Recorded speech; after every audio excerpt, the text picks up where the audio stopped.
शहीदांचा सन्मान करण्यात येत आहे।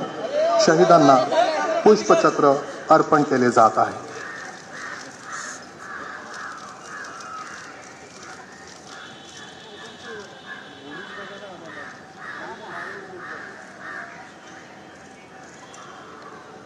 महाराष्ट्र राज्य यांच्याद्वारे शहीदांचा सन्मान करण्यात येत आहे। शहीदांना पुष्पचक्र अर्पण केले जात आहे। सर्व फ्रेम मध्ये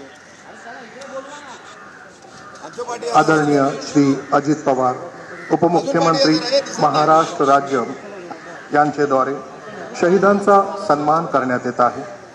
शहीदांना पुष्पचक्र अर्पण केले जात आहे। आदरणीय श्री